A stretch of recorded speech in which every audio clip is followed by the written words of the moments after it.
What's up, my friend? How are you doing tonight? JP with another message coming from the magnetic soul, alright? This message is one that I have had to experience numerous times before in my life, and I had to actually figure out a process that worked. And I've had a lot of examples of how to diminish this to where it becomes almost non existent in your life. But the question that I would have to ask you is how many times throughout your day do you have situations, circumstances unfold that are out of your control that you immediately react to instead of taking the time to slow down to respond instead? Simple question. It's a profound question, though, too, because it can really actually make you take a look at some of the things in your day to day basis that you react to immediately. That if you were to stop reacting to them, it could actually allow you a little bit more peace. I'll use a prime example because I was one that was pretty bad for road rage a while ago.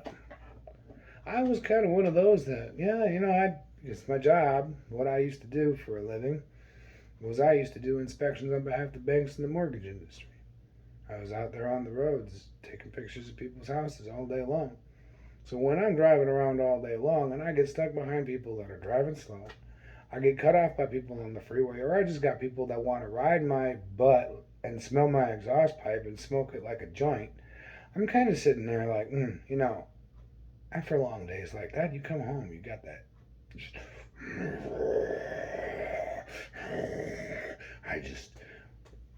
It was always like that because I let it be.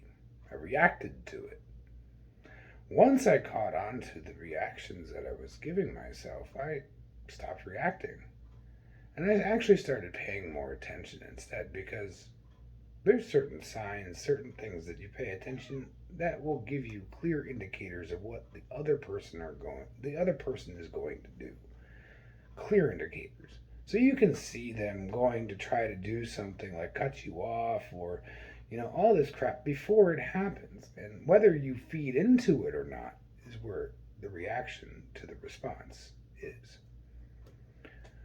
Well, I'm going to use an example that I thought was a very good example for when you want to take the time to do something. When you've got a creative idea in your mind and you have that 5 second rule, according to what Mel Robbins describes in her talks and discussions. That within the first 5 seconds, if you don't take a simple action towards that dream, desire, goal, or whatever you're building, you will never do it. You'll put it off. And then when it comes around again, if you don't activate it within that first 5 seconds, what happens? You don't do it.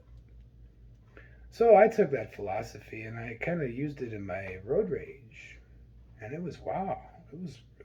It shifted a lot of things. What did it do? Well, whenever I came upon a situation where somebody cuts me off real close or something, I would literally sit there and count out 5 seconds. 5, 4, 3, 2, 1. Well, within that 5 seconds, that gives your brain time to go from super hyperactive down to a more state of calm, which can change the chemical creation that is dumped into your body as the emotional stress response. So I sat there and I kind of was like, this is profound. I tried it out and I kept trying it out. And eventually I noticed that nowadays, it doesn't even bother me what other people are doing in their cars unless they're getting a little too close to me.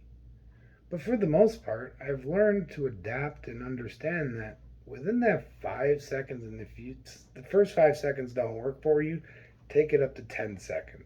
Give yourself that time before you throw out a slur. The reason why I say this is because how many times have you had it happen? Or I've heard this as a prime example, and I've done this myself with my kids.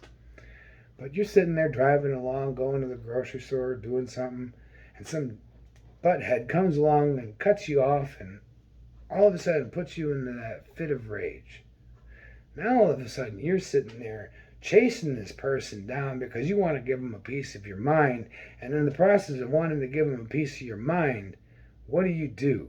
You forget that you have your 5-year-old child in the back seat. Until all of a sudden you look up and realize 10 minutes into this escapade of your rage going out of control, and you realize that they're watching everything that you're doing, and they're kind of like,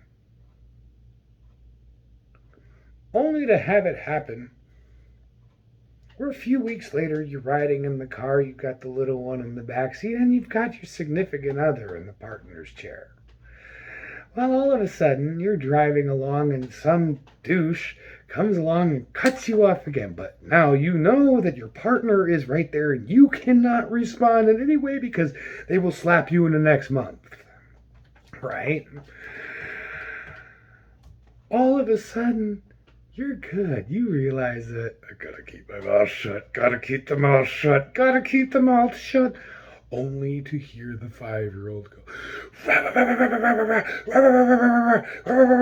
and start barking all these obscenities and profanities in the car, and only to watch your partner's face go. And you're just sitting there because you can feel them about to just tear you a new soul, right? Because you can feel that on the deepest levels. How many times have you had that happen in your life? It's a good scenario, right? I know I did it with my kids. And when I got yelled at, ooh, yeah. Tiny, tiny, tiny. That's how tiny, tiny, tiny I felt. I felt like I was very, very small. Why did I feel very small? Because I reacted in a moment that I should have been responsible and responded instead, knowing that I had an audience watching me. Yeah, I mean, there's a lot of times that when we have things that come into our awareness that we are not prepared for and how it can really have a profound impact on our lives, well, it kind of really boils down to how we look at the event itself, whether we want to feed energy into it or not.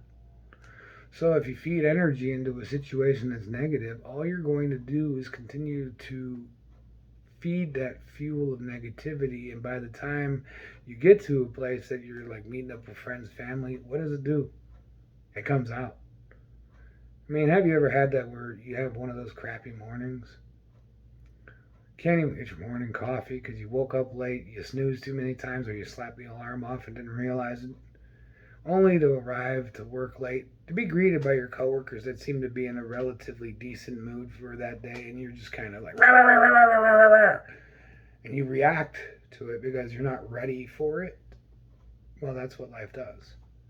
And this is where, when you want the things in your life to come, you have to be open to what can happen and not react to it. I just thought I'd give that as a base example of what, when you take the time to work on this aspect, you'll find your road rage will diminish. You'll find that your anger will diminish. And if you apply this to other areas of your life that trigger you, you will find that they will diminish greatly for you. These are just some of the ways that I've interpreted a lot of the events of my life, and I've experienced them myself as well. So if you can relate to any of these little stories, then please, take it as it is. Take it as it resonates. Because if I could share my examples of things that I've done that kind of made me go, ooh, I should not have done that, maybe I might be able to help you to prevent you from making the same mistakes I did. We're all here to learn and grow from one another, so I might as well share the lessons of life that I've learned along the way with y'all. Much love, many blessings, and I hope that this finds you.